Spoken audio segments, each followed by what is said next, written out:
Let's look at a problem with a little bit bigger numbers. So we have a 12 here, so now we've got a 2-digit number, and we're going to multiply by a 1-digit number. So 12 times 4. So what I want to do first of all with this problem is that I want to line up my numbers vertically. So I'm going to take the 12 first, and I'm going to write my 12.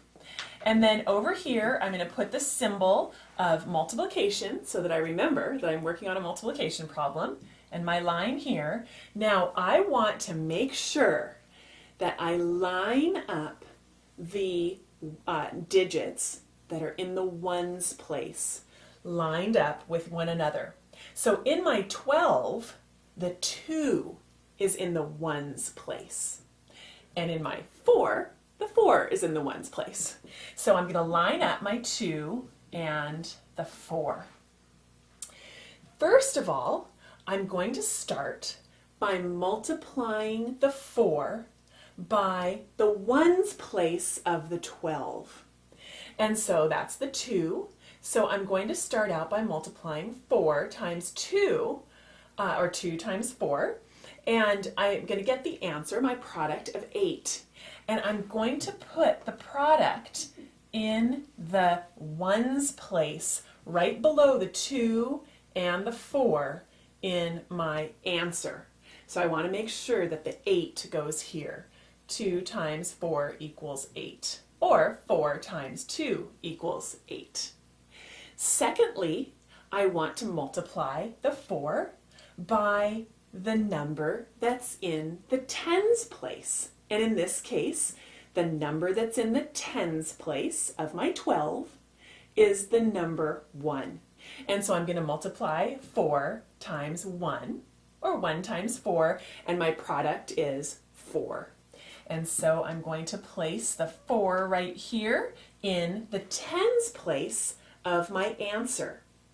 So I want you to make sure that when you're doing these problems, you line up your digits that are in the ones place in the problem really nicely, and make sure you line up the digits that are in the ones place of the answer or the product really nicely and neatly, and then make sure that you put the answer that's in the tens place over here properly in its position here, so that you're making sure that you have your answers nice and clear and neat and organized.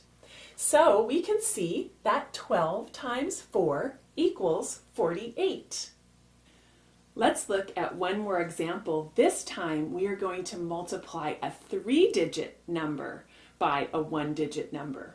So 231 times 3. I want to first of all line up my problem vertically. So I'm going to do 231 and then my multiplication symbol or times, and I want to make sure that my 3 goes in the position of the ones place.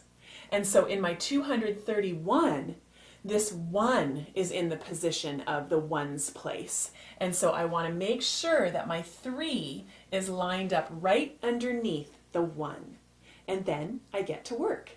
So I start out by multiplying 3 by the number, by the digit that's in the ones place. 3 times 1 is 3, and I write my answer here nice and neatly in the ones place. And then I multiply the 3 by the digit that's in the tens place. In this case, it's a 3. So I'm multiplying 3 times 3, which equals 9.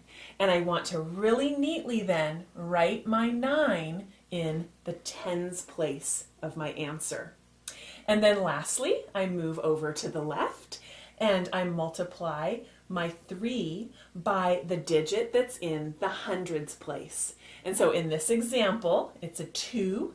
So I know 3 times 2 equals 6, or 2 times 3 equals 6, and I write my answer, the product, really carefully here in the hundreds place. And so, doing my work step by step, I can solve even really large problems like 231 times 3 equals 693.